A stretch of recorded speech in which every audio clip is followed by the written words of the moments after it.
How you doing, America? I want to thank all of y'all for praying for me. Not only pray for me, but pray for my enemy. Oh, good time. That's a good sign.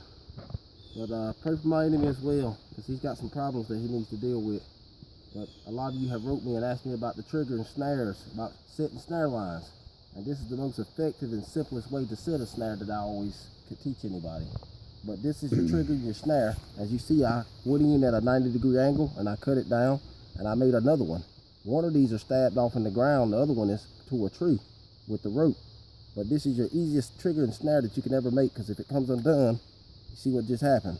I just went and rigged one up, as I done pulled the tree down right here. I pulled it down, I cut it off at the top, and I've already set a trigger and snare right here. This trigger and snare, if you see that these sticks are sitting on the back side of it, not every trapper does this, but I did this just for the simple fact, I don't want the animal coming to the back of the trap.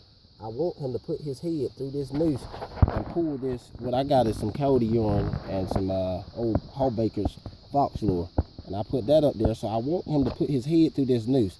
Alabama state law says that this trap cannot be, the noose right here cannot be no more than 5.5 inches. Anything over that is you're breaking the law, and you don't want to be breaking the law. And but this is how the trigger and snare is set up. As you see, this is the kinetic energy from this tree is making energy. It's just the same energy as a bow.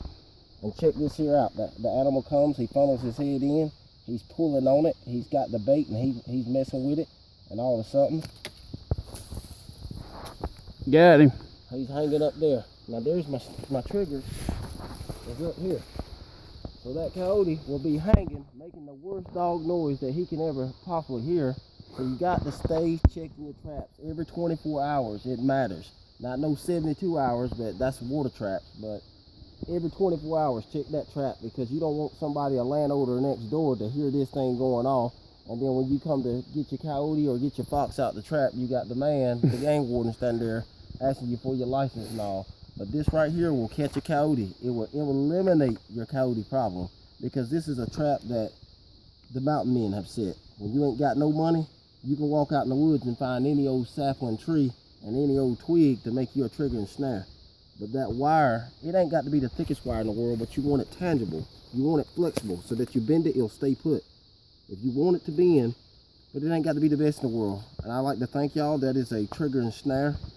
A snare line set up to catch any type of animal. I don't care if you want to break the law and make you a big noose, then you can catch a buck if you want. You can catch man. But that is up for you to tell, and not nobody else. But all of y'all have a safe day, and God bless you, and thank you all.